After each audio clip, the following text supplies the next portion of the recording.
Oops. Hello, everybody. My name is Daniel Rothenberg. I'm co-director of the Center on the Future of War. We're thrilled that you're joining us tonight for a talk by Bishop Garrison. His talk is entitled Diversity and Inclusion in America's Society and Military, Why It Matters. Tonight's talk is co-sponsored by the Thunderbird School of Global Management, and this is a part of the Center on the Future of War Spring Speaker Series. Many of you are familiar with the speaker series. You've been with us before, but for those who aren't, I just want to give you, go over a little bit of the ground rules. It's fairly simple.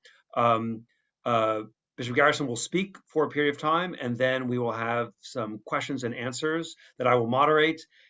We ask all of you who have questions to please type those questions into the Zoom Q&A box, and we'll try to get to everybody's questions and try to present them as you write them. And we're thrilled that you're joining us tonight. Bishop Garrison is Senior Advisor to Secretary of Defense for Human Capital, Diversity, Equity, and Inclusion, DEI. He's a combat veteran who served in Iraq and was awarded 2 Bronze Stars, a Combat Action Badge, and a Meritorious Service Medal. He was Director of National Security Outreach at Human Rights First, and also co-founder and president of the Joseph Rainey Center for Public Policy, a Washington, D.C. think tank. He served in multiple national security positions in the Obama administration, including advisor to the Science and Technology Directorate at the Department of Homeland Security. He's a lawyer and a graduate of the U.S. Military Academy at West Point. And we're thrilled to have you joining us today, Bishop Garrison, and the floor is yours. Thank you, Daniel. It's my pleasure to be here with all of you today. Thank you so much to the Center for having me, and thank you all for wanting to engage in such an important conversation. So I think we're going to do this a little bit differently than we have before. I'm going to start off telling you a bit more about my background, kind of how I got to this point. And then I'm going to speak a bit about diversity, equity, inclusion, and a little bit about human capital within the context of the Department of Defense and the defense apparatus more broadly. So as he mentioned, I'm a West Pointer. I'm a 2002 graduate of the United States Military Academy.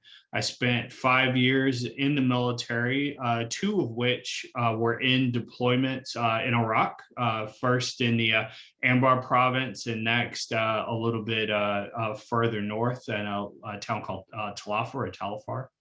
After that time in the military, I got out and decided to go to law school.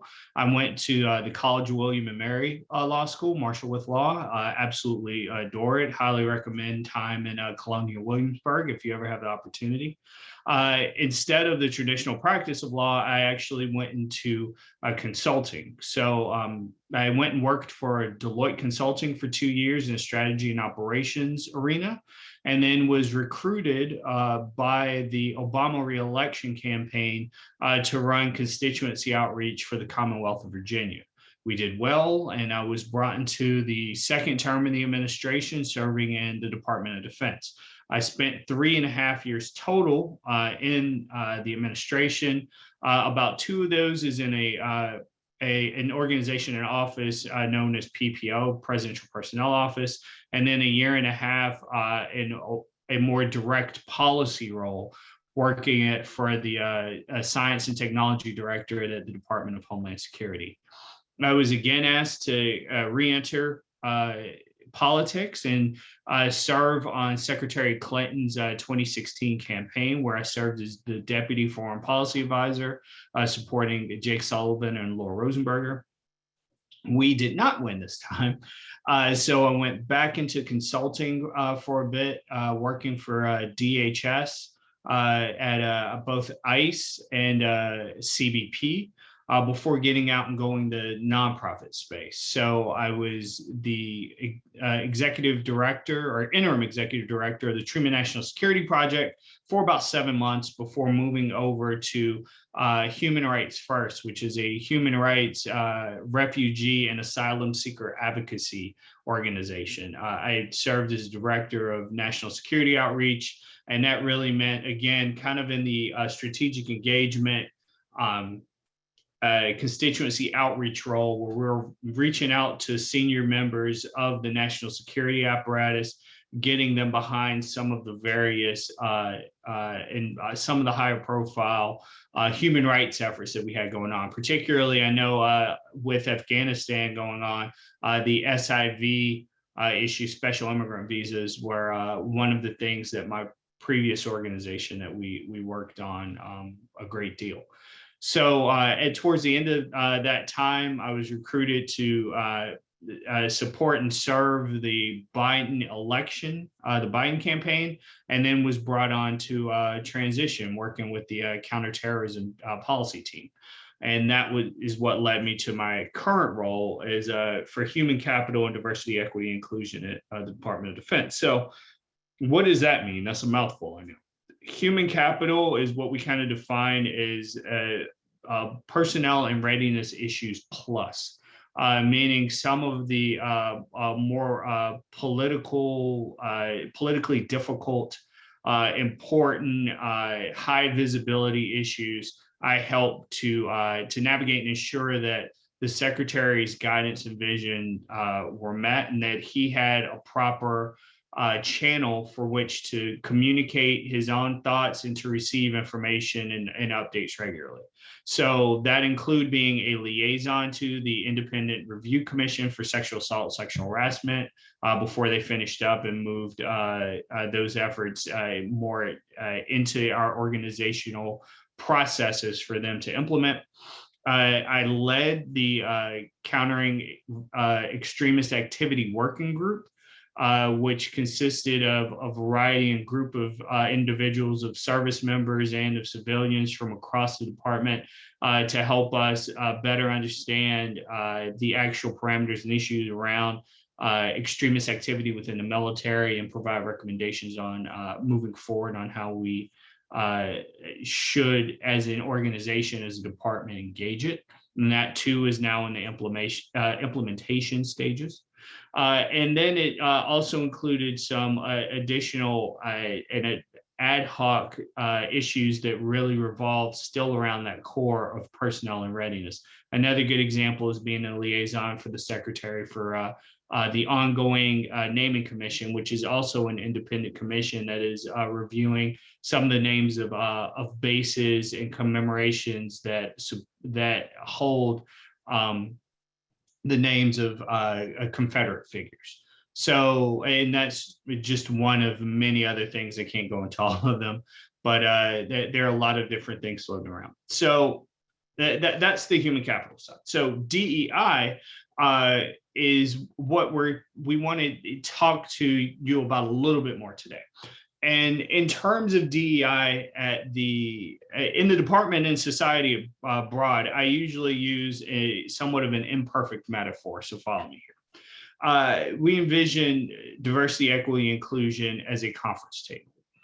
And we have a lot of people around that table who for a long time have had their voice. They've been able to speak at that table and to be heard. What our efforts around DEI really are about is not taking any seats away, not pulling anyone away from that table, but building a larger table, building a bigger table, adding a leaf in the middle, adding more seats around that table, and allowing for more people to take a seat and to have their voice heard. That's where it's about diversity and equity, but it's also about the inclusion piece. And that's really what we're trying to do. We are the Department of Defense, remain one of the greatest meritocracies in the world. Our numbers roughly, approximately, are about 4 in 10, somewhere around a little over 40% of those who serve both in uniform and as civilians within our total force identify as either a racial or ethnic minority. So we're seeing women, we're seeing people of color serve at numbers and at rates outside of their broader representation within society. But what we don't see as much at this point is how that representation within the ranks is reflected within our leadership. What do our flag officers look like? What do our senior executive services officers look like? Because it's not diversity for diversity's sake, but it's diversity to ensure that we have the most capable, most effective, most efficient teams and leaders possible that can meet and address the complex issues that our nation and that our department face within the 21st century. We know, we've heard time and time again that the most effective teams, the most effective, welcoming work environments are diverse. They include a variety of individuals from a variety of lived experiences, of backgrounds, and diversity of thought, cognitive diversity. So we want to have those types of leaders, those types of fighters, those types of professionals together, helping us devise and develop these solutions that are necessary in order for us to tackle these types of problems that we continue to face. What I want people to understand, and what I want us to make sure that we're doing our best to translate throughout our overall efforts, is that diversity makes for a stronger fighting force. It makes for a more capable force. It makes for a force multiplier across the board, because you have individuals thinking through problems from different angles, from different sides at all times, and bringing the best of their experiences to the table and addressing these complex issues. So with that, I want to again thank everyone for joining us tonight. I hope that we can have a very strong and robust dialogue. I am open to do my best to try to address your questions, your thoughts, your interests about diversity, equity, inclusion in the department and in society at large. And I just really am thankful and happy that we're all coming together to have this conversation. So back to you, Daniel, please. Thank you so much, Bishop. That was a very interesting introduction to something of your career and also what you're doing. Since you began going into how you got to your current position, which I think is also a new position within the Department of Defense, maybe you could give us a little overview, not just of what you've done, but what was it like? It's not the typical trajectory to go from West Point to human rights first. Yeah. Through combat. So maybe you could give us a sense of how you ended up in that path, and what, tell us sort of step by step what led you from one ending up at West Point, making your way through these various experiences. Yeah, so it's funny you should say that, because at the time that I served at Human Rights First, I think we had 7 or 8 out of our 20 odd leaders in our headquarters who are all veterans, who had all served either in the Army. I think it was all Army and Air Force veterans too. And that was not something typical, particularly not in a civil society, and not in a human rights advocacy group. But I think in part the reason you saw that type of veteran representation in an organization like that is because we lived it firsthand.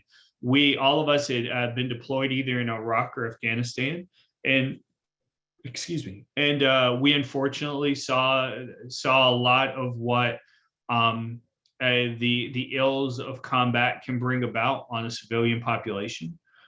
We saw if you don't have the right professionals in the right place at the right time, carrying out their mission to the best of their ability, we saw what the negative aspects of that could be. So, and we worked hand in hand with the local population and trying to protect them and keep them safe. And we worked with, we all had interpreters at some point that we worked closely with. So I think we brought a very unique perspective to the work we were doing.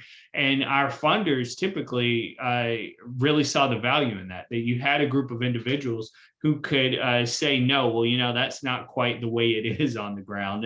And we did have to, work closely with human rights defenders to make sure that they understood and knew that, no, we were there as an additional resource and supporting mechanism and tool to help them to promote their work and to help them hopefully work in safer environments. Because I think you can get a variety of responses in civil society when you hear that, oh, you're a military veteran, what are you doing trying to help these folks, as though it's counterintuitive, when to us it was an absolutely natural course to be on.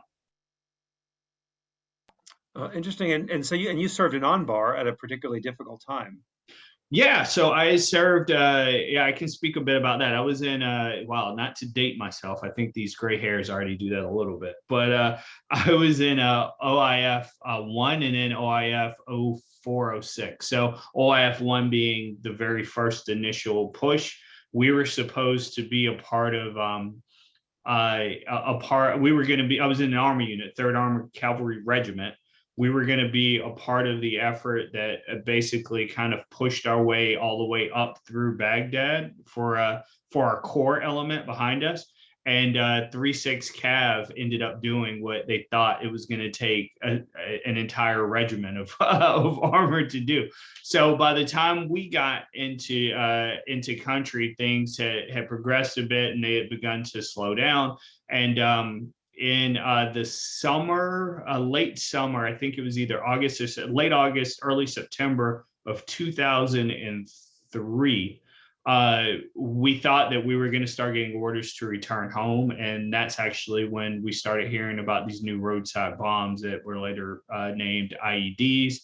And our units began taking some hits, and we began capturing people and so forth, so on. So it was really when things began to truly spark with the Anbar province. We were in a little town called al-Baghdadi.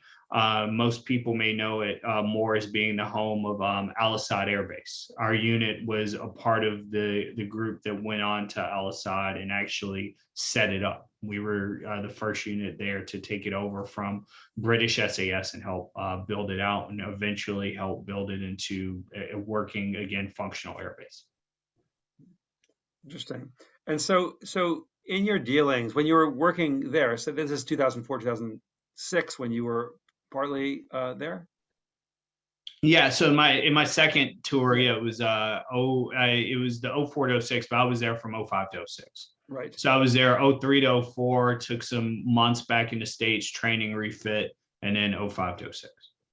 And so, but if you were there 2004, 2006, so this was a time when the insurgency or the civil war, as you might want to call it, ramped up quite considerably, and it was a very difficult time for Iraqi civilians, and a big shift in the mission for the U.S., and a time when a lot of human rights concerns came to the fore, both in the detention facilities like Abu Ghraib, but also on the ground. I mean, by 2005, 2006, you had just massive suffering of Iraqis from a variety of different sources, and groups popping up everywhere. Baghdad was really quite a brutal place.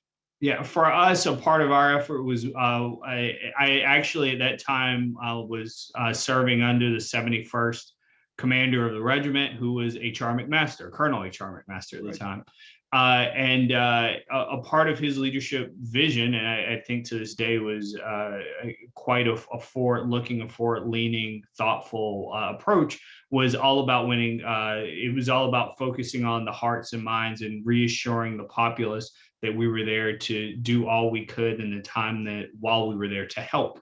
To help them however we could, to help protect them however we could, to help work with them and alongside them, and not be this overbearing force that was always kind of in the shadows as they went about their lives and their work. And particularly in Talafar, in the northern region near the Jordanian border, that seemed to work.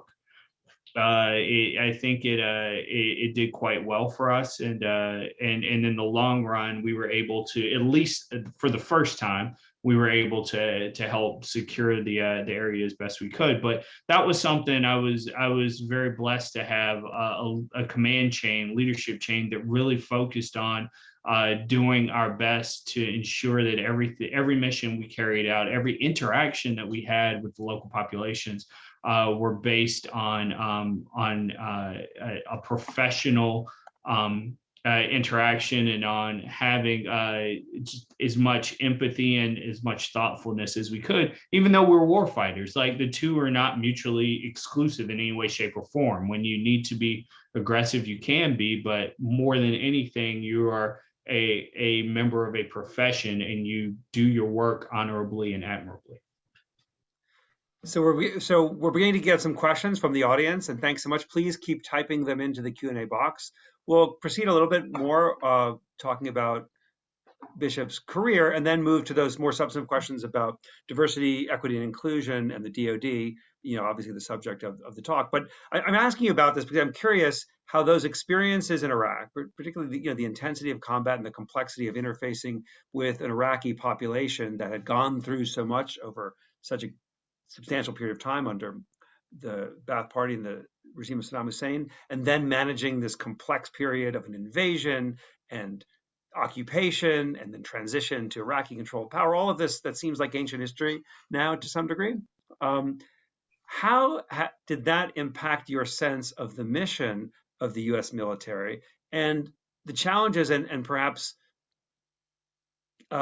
barriers to effectively interfacing with a local population, things that you might be able to assist the DoD in addressing more effectively, since Iraq was really spinning out of control in many respects during that time when you were there. By out of control, I mean the Iraq that was promised to the American people was not what was being seen, whether in Washington and certainly on the ground in Iraq. Well, I mean, well, keep in mind, at this point, I was a young second lieutenant, first lieutenant, and then later a young first lieutenant captain while this was going on. So I don't want to sit and speculate and say that I had some type of strategic bird's eye view of what was happening, either in political discourse at home or in any type of strategic planning or discourse ongoing within country. What I will say is that, again, from my perspective as a young junior military officer, we were given clear parameters, clear orders, and did our best to engage those and engage the population in the most professional and thoughtful way possible. And that was the best way in that situation in which you can try to be effective. Like, you set the right example. You do so for your soldiers, you do so for your colleagues, you do so for subordinates and for senior leadership. And that's ultimately what we were doing. So for me, I know on the edges around me, a variety of things may have been happening in other units or in other places, but for us, we were very much focused on the task and the mission at hand. And we were very proud of the work we did and representing our homes and our leadership as best we could. Great. Did you see any diversity, equity, and inclusion issues that arose out of those experiences?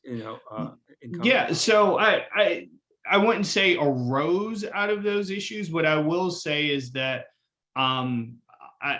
particularly within the regiment at the time, I was one of a handful. And when I say handful, you can count them on one hand, officers of color. And in any time you don't see that type of career arc for yourself within your leadership, within more senior people around you, you do immediately, as I did, for better or worse, begin to ask the questions. Well, if what does my future look like in this? It's hard for me to envision that. It's hard for me to see it. What expectations should I have of myself and of this unit and of this career moving forward? So having that lack of individuals with shared lived experience, I think, was a problem for me, at least. And having spoken to many of my colleagues over the years who were similarly situated to me, I believe that they had some similar feelings. And because many decided to go our separate ways and get out of the military and find a new path forward. So that's one aspect of it. I will say too, again, that if you have individuals that have some different cultural understanding of experiences, that sometimes we can have people on ground to help us actually more quickly be able to figure out answers to issues with a little more, a little faster to resolve these types of problems. So, for instance, for the first 6 months that I was a platoon leader on ground, I didn't have a translator. I didn't have anyone anywhere in my unit that spoke the local dialect, spoke Farsi. I didn't have anyone that had a cultural understanding or background with the Muslim faith. We had to learn from the occasional military intelligence officer or analyst that would come over and say, "Hey guys, I'm going to teach you today about this," and those types of briefings were few and far between. So had we had organically more people within our units that understood the culture, that were born into this type of culture, that was born into the Muslim faith, it would have been very helpful. We would have been able to avoid some instances that we were lucky enough to end up resolving ourselves, but it would have only helped us to ensure that we were successful in our mission. It's interesting you mentioned that because we have a question here from Mary Teagarden saying, would you have been more effective in Iraq if you or your team spoke Arabic or Kurdish? And building on that, where do you think those insights might be relevant in your current position?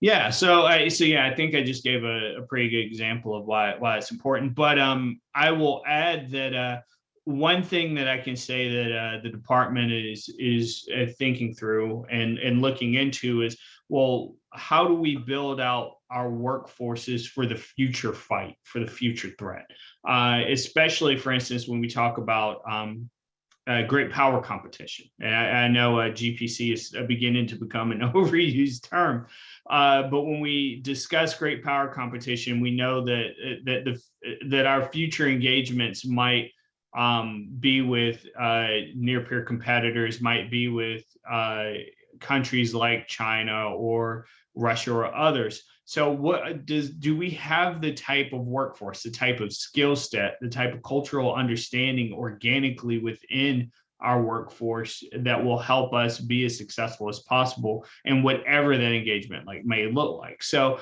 it's not enough to have a policy professional that understands China or understands the global economics vis-a-vis China, but what is the cybersecurity analyst? Do they understand? Does the person doing our personnel and readiness issues, do they understand what it takes for us to be a fully mission capable organization, to have the units necessary to engage China, that understand how China fights and how China engages in combat and battle? So those are the types of things that we're trying to think through right now as we focus on the next fight. And to be clear, I'm just using China, the People's Republic of China. I'm just using China as an example. I'm not saying that that's the one thing that we're looking at. I'm saying there are a variety of different aspects that we need to be prepared for in the future, and we're trying to determine, particularly from cultural perspectives, but overall, well, what does that next workforce look like to help us properly engage in these threats? A related question here from David Clark. What kind of human intelligence support did your unit have? At that time, most of the available personnel were linguists, though not every unit managed to have the right language sets for the area. And then I'll add to that, to what degree do these issues fall under the rubric or the purview of diversity, equity, and inclusion? Yeah, that's a good question. I mean, for the second half of it, how they fall under DEI, again, for me, if nothing else, it goes back to cultural understanding. Even if you have a broader sense of a cultural understanding, you don't know specifically how Persian or Arabic cultures or Kurdish, the specifics about each of those cultures, but you understand how to learn more quickly off the cuff about cultural perspectives and nuances. I think that's the type of skill set that we talk about that we're looking for. And often people who have lived in those specific types of cultures or in cultures that are more internationally based or may even be outside of the United States have that innate ability to quickly learn about other cultural aspects and nuances like that. So I think having that tool in the toolkit is a very important thing.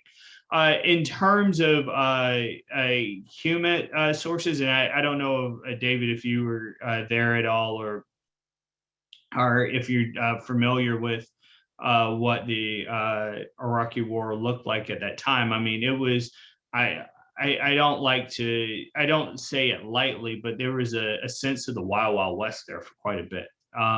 our intelligence was coming from a variety of sources, and quite frankly, we moved at times as a unit so quickly forward and deeper into the area operations that it was hard for a lot of the variety of aspects, everything from logistics to the information that we needed to quickly catch up and engage with us early on. After that, yeah, a lot of it, I think the majority of it came from was human. So, but again, can't speak to every aspect of how we were bringing in that information. I was a young JMO just out there trying to do my platoon leader mission. A question here from Bruce Poggle, retired colonel, JAG officer, and professor here at ASU. Can you detail both the historical and current obstacles to a more diverse senior military leadership? And do Yeah. these same obstacles stand in the way of a more diverse civilian DoD leadership, or is that a different problem set? No, I think they're tied together to a degree. So when you talk about obstacles, one thing we've seen, and we're still trying to determine, we're still working through data, because all of this, and something I should have said at the beginning, all of this is data driven. We're not going off of any type of gut feelings or reactions or anecdotal evidence. We're talking about what the data tells us, what we're getting in from climate surveys, from exit interviews, from all these different aspects of raw information and bringing it together. What the data tells us is that, and nothing I say here is classified anyway. This is only unclassed material. I want everybody to understand that. And I'm only going to speak in generality, in general terms, because I don't want to go too deeply into some of the information, because some of it is more for official use. What the data generally tells us is that, and I think Rand Corporation also has done recent work on this that you can find online, and their information is open and it helps support some of this. What the data tells us is that mid-career officer, that mid-career enlisted person, and that generally mid-career GS level individual, those are the individuals that, particularly for women and for people of color, are exiting. When I say mid-career, I'm talking for officers about 03 to 05. So your captain, basically your young field grades, your old company grades, your captain, your major, your lieutenant colonel, your E45 to E7s, and then your GS 11 or 12 to GS 15. Those are the individuals at varying degrees that get out before their retirement age. And particularly within the demographics of women and people of color at higher intervals and instances than others. Well, why is that important? Those are the prime years that you begin going into any type of branch qualifying positions or any major leadership positions that begin the arc for you to be competitive when you go into selections for colonel, and then for the flag officer ranks, and for the SES ranks. So when we say that we don't see or have the proper representation today, it's not as though our leadership can go out and say, give me 20 women that are full bird colonels that I'm ready to promote to 1-star tomorrow. That's not how the system works. You have to begin at the very beginning and say, how am I first recruiting young women, young people of color? How am I bringing them into the military? And then how am I getting them over that hump? What is it that is pushing them potentially out at the 03 to 05? What are those obstacles that are created inherently within the system that we need to help them navigate? And how do we do that to keep them in and ensure that they are competitive further along in their career? And that to his question is exactly what we're still engaged in and what we're trying to figure out. Now, there have been instances to say, particularly when you say things like families, you see if they're going to typically be single parents within the military, that has historically thus far from the data that we see, that falls maybe more on women than it does on single fathers. Not always the case. There are always, some of each, but the majority of those individuals, it falls on them. So when it's hard to go into a more competitive position when you're trying to be that single parent taking care of that family. Why are people of color getting out then? So some of it that may answer the male on some of it, but what are some of the other reasons? Sometimes it's more money to be made on the outside as a civilian now that you've built out these skill sets. For some individuals, when they were recruited into the military, and this is another data point that we're seeing, when you recruit young people of color in the military, they are often brought in within the combat service and combat service support roles. Well, what roles are actually chosen for those critical positions that I mentioned in order to get them to the most competitive position in the flag officer ranks? That's combat. For the Army, it's infantry, it's FA, field artillery, it's air defense artillery, it's aviation, it's combat engineers. For the Air Force, it's being pilots, particularly fighter pilots. It may be whatever rotary aircraft they have. For the Navy, service warfare. In some submariners, but I think it's almost all service warfare. So that's and of course, Marines are infantry. So those are the things that we're seeing. So if you start off and you don't have a great deal of diversity within those ranks of people of color and women, you're already pulling from a smaller pool. And as you take them through the ranks and they don't see that representation, they don't see that career path that I mentioned earlier about myself, they're getting out in those ranks and they're going to make money, or they're getting out because they have other pressures from a variety of angles that makes it difficult for them to continue their service. So historically, there's some of the obstacles that have existed, and there's some of the obstacles that still exist within our system. But we recognize that now. We see that those exist, and we're trying to do our best from a quantitative and qualitative perspective to understand what the data is telling us and make the best recommendations to leadership in order to address these issues. I think I went a little deep on that, but I hope it helped answer the question. That's great. And from what you're saying, it sounds like this is a fairly long-term process, particularly for the more advanced positions, flag officers and the like. So briefly, if you can answer this, what is the timeline for the sort of metrics that would show success or at least substantive improvement on the part of the DoD in DEI issues? And related question, to what degree can the work you're doing in your position now and policies put into place now be supported over the long term to achieve those kinds of goals? Well, yeah. So what I've described is not a quick solution by any means. When you start talking about career arcs and how you recruit and retain, you're already inherently speaking to some number of years. I know that there are certain metrics, and we're continuing to pull together through leadership the exact metrics of what we think right looks like moving forward in order to answer those exact questions. So I don't want to get too ahead of my skis or go into that too deeply. What I will say is that for the first time ever, the secretary and the deputy secretary created the Deputies Workforce Council, which is a sister organization or a sibling organization to the DMAG, for those who are familiar with the DMAG.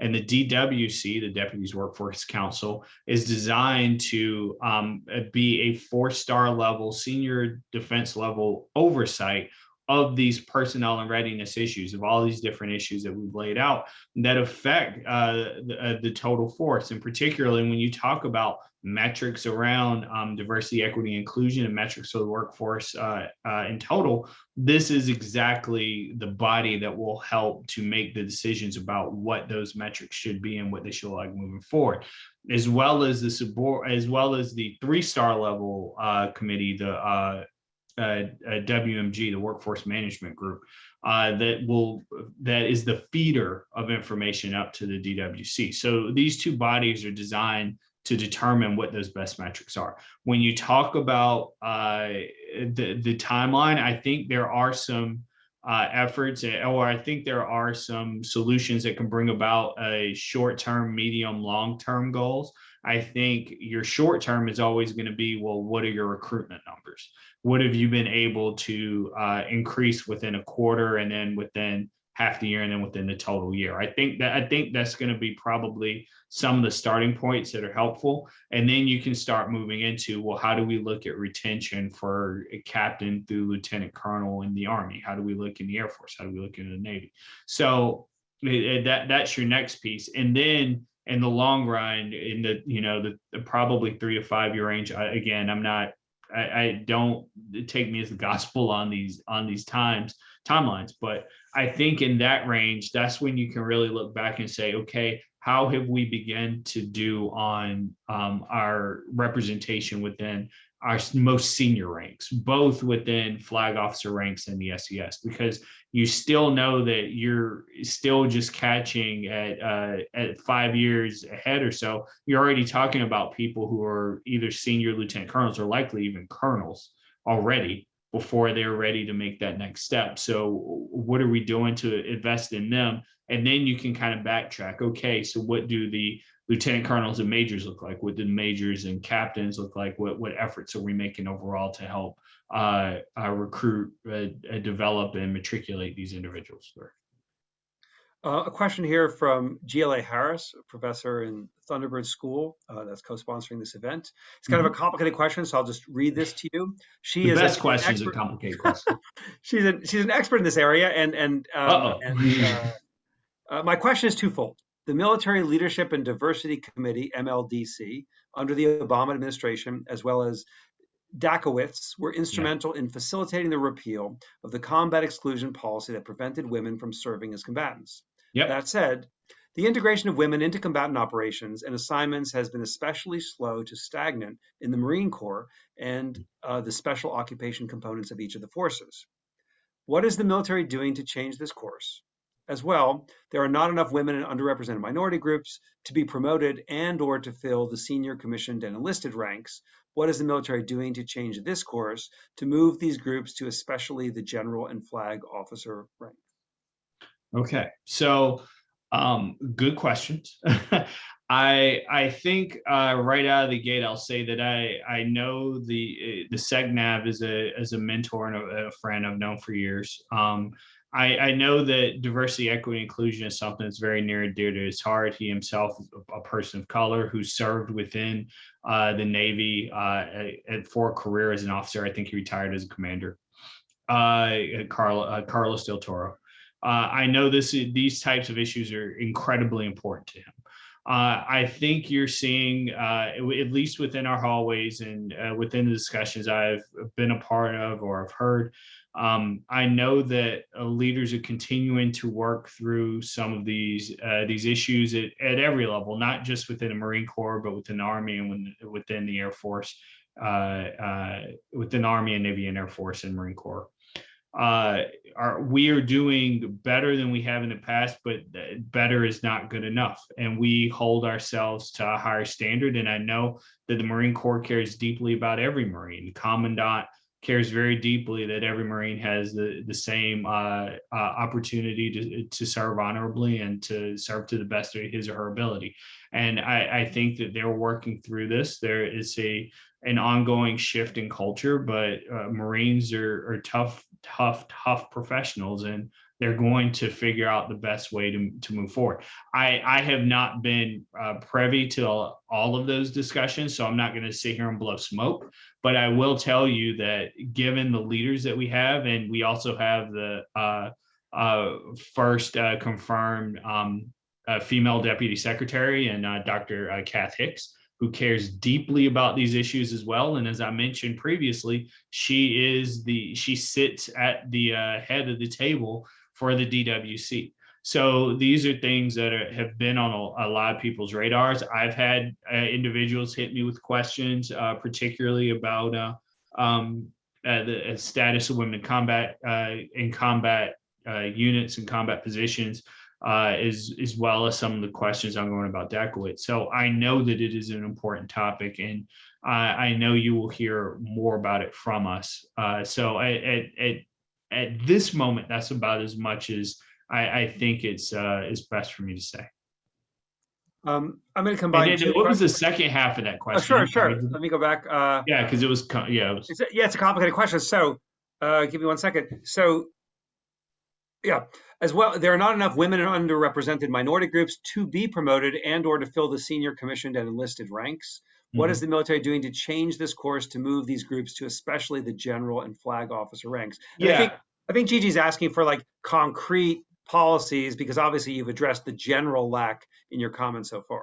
yeah, and that will again, like when it comes to GoFos, when it comes to those conversations, that's why you have the Joint Chiefs of Staff and you have a secretary. You have a secretary that's a 41-year veteran in the United States Army, a former four-star general or retired four-star general himself. So they meet regularly and they're talking through these policies, and that is a piece. Again, I'm not going to go into detail about closed door policies when it comes to flag officer selections, to be clear, but just know that it is a priority of the secretary to ensure that that our fighting force and its leadership properly reflects our American society, and that he sees diversity as not only an important part of our overall strategic vision of the force, but he sees it as a leadership imperative, and it's something that we're continuing to engage and something we're continuing to review. So I think I've spoken a lot about how we envision and going through the process of, well, how do you go about selecting future flag officers now? So I think you can extrapolate from that a bit, that would also include, well, what do those numbers look like overall? What is proper representation? And are we pulling from the absolute broadest and best pool possible? And I think we can do better. I think the secretary has said that multiple times we can and will do better. So in related to that point, I'm going to pull together two questions because they have some similarities from Mohammed Chekaru and Professor Poggle. So first, this is from Mohammed. I've served 5 years in the Marine Corps and on my second year in the Army. Mhm. I started my process to go back to ASU for my master's to direct commission as a CA officer. Of my 7 years of service, I have only ever had one commander of color. My Mm. question is, do you think the lack of diversity, especially at higher ranks, are due to people not wanting to be in those positions, maybe a lack of education or representation in the sense of mentorship, or a push for regarding targeting requirements, I assume in recruiting and the like? And that's linked to Professor Poggle's question, which is that most would agree that the military would be better served by a more racially, culturally, linguistically diverse force. But the problem seems how to effectively identify, recruit, and retain individuals. So particularly on this recruitment and retention, how Mhm. can those issues be addressed? So those questions are Yeah. related, not identical, but quite related, and curious what your thoughts are on that. Yeah, and it's parts that I've already hit, I guess, without giving the solution. I've mentioned before that the recruiting and retaining top diverse talent is a priority, and we know that it's an area that we will continue to build upon and grow. But then the question is, okay, what can you do to recruit and retain? Again, on the recruitment end, I think bringing first continuing to build broader relationships with those diverse communities is going to be important. And when I say that, I'm not talking about sending more recruiters down to the local high school in a predominantly Black or Latino area, or having more functions at HBCUs. I mean, real investment. I'm talking about how do you build economic opportunity and success that you can then build those long-standing relationships with those communities on. Because right now they exist to a degree, but often they exist through some type of specialized grants or things that are very like one and done focus. So how do we build systemic, long-standing relationships regularly with those communities that show them that we're making an investment in them? I think going that route will help us first on the front end in terms of recruitment. And then it goes back to retention. We have to understand why these individuals are generally getting out to begin with. And once we have a better understanding, a clear understanding about, oh, it's because of these simple reasons, whether it's pay, whether it's more flexibility, whether, to your point again, they don't see the proper representation needed, we'll be able to address them. And then third, our leadership is actively reviewing and trying to understand how we can better diversify our leadership to be more representative of not only society, but just as important or more important, our overall military. So we're trying to kind of build this plane as we're flying it. Like, we as an administration just stepped in a year ago, and it takes just, like 6 months even to get spun up and working right on these efforts, just to build out the DWC, to make sure we have our right talent and positions to begin working on this, and then to get to work on it. So we're in that phase now where we're reviewing the data, we're better understanding what it is that we need to accomplish, and then in the coming months, you'll see more information coming out about a lot of this stuff. So within this context, the military has, interestingly, a history of being an earlier a U.S. institution that was integrated, or July 26, 1948. Right, makes improvements in integration far earlier than many other institutions within U.S. And it took 10 years still. It took us until 1958 to fully integrate, but yeah. But compared to, say, law firms or corporate hierarchies. So my question to you, it may be hard to answer, but fast forward 15 years, how different do you think the U.S. military will look in terms of diversity, equity, and inclusion? Well, listen, I think that I think it'll look a lot different. I think particularly when you look at the SES and you look at the GOFO, the flag officer ranks, I think you're gonna see a lot of progress. And I believe that because I'll tell you, a lot of later in the administration, the Trump administration, Secretary Esper and Secretary McCarthy were some of, the top leaders on the future of the workforce and actually engaging and directing diversity, equity, and inclusion reviews of what we can do to better understand some of these issues. They began some of that work in late November and December of 2020. I mean, now granted, we stepped in January, so it wasn't that much daylight between it. But my point is, they saw a need to begin to engage and discuss these issues, and we carried on with that. It's a bipartisan thing.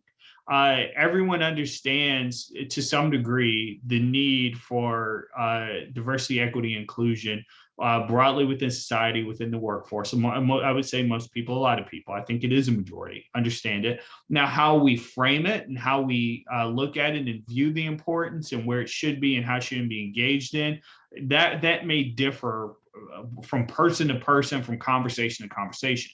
But I think what you're seeing from leaders, from the professional services, from the individuals that engage in this work day in and day out, they understand the cultural relevance and the necessity of these efforts to not only make a more diverse workforce, but to understand from cultural aspects what it means to be diverse, what it means to be inclusive, what it means to provide equity to those that are part of your team. I really do think that in another 15 plus years, you're going to see a lot of ground gain, surprisingly so. A question here from Chris Davis, also a veteran. Although racial minorities are underrepresented in the officer corps, they are well represented in the enlisted ranks. How much effort is being made to advance racial minorities from within the military? Yeah. So I probably separate it whenever I speak about it more than anything. But when we talk about DEI efforts, diversity, equity, inclusion efforts within the department, we don't really separate between the enlisted and officer ranks. We understand that when I talk about that, Like the Army, for instance, is roughly, you're talking again in the low 40s in terms of percentage of racially and ethnically diverse individuals that identify as racially or ethnically diverse, and we know that a very large chunk of that are in the enlisted ranks. So it goes back to some of the same aspects that we said, like if they're getting out from E4, E5, E6, E7 even, the question before they hit the retirement age, the question is why, and what do we need to do to provide the proper incentives to retain that talent? Because whenever we lose someone that we have invested in for that long already, when we've invested in someone to get them to E6, for instance, if they get out and go do something else, we're losing. That's a brain drain. We're losing that talented skill set, but we're also losing that experienced leader that can help us train some younger E1s, junior enlisted and junior NCOs. So we're trying to figure out, and we're also, as we all know, we're losing the backbone of the military that trains our young lieutenants. So that's really, really important in terms of everyone's growth and everyone's matriculation. So it's incumbent on us to understand why those individuals are separating. We're trying to do that. Again, the biggest thing here we want to make sure is this is from a data-driven scientific perspective, that we're not going off of feelings, that we're not going off of any, there is no emotions tied to this. We want to make sure that we understand critically from a data perspective, A, why are they getting out? B, what can we do to help them, to help incentivize them to stay in and to be a part of this effort throughout the rest of their career? Thank you. So one question, this may be tricky to answer, but you know, we're in the we're talking about the sort of the 20 years of post 9/11 conflicts, Mhm. and from the perspective of this talk, to what degree do you think the management of those conflicts might have been different, and in what way would they have been different had there been a more diverse, more inclusive, more equitable military during this time period? That I cannot speak to. And I'm not trying to just. I know that feels like probably I'm trying to dodge a question. I honestly don't know. I don't want to speculate on how different any part of that might have been. I don't want to. I don't feel as though I'm in a proper position to really to speak well to properly answer that question in any informed way. I imagine it would have been different, but beyond that, I can't say one way or another. No, that's fair. It's a tricky question, but I Yeah, guess what I'm trying to get at is it's a good doctoral thesis question. I think. because the drive there's a on the one hand there's a sort of ethical drive to equity, inclusion, diversity, right? And then there may Yeah, also be a kind of, sort of pragmatic understanding, and maybe they're entwined. The idea, one being that this is just a norm that ought to be at the core of the U.S. military, and the other being that this is that these efforts are essential to a more effective outcome in actual implementation, whether in warfare or not. So. Um, absolutely.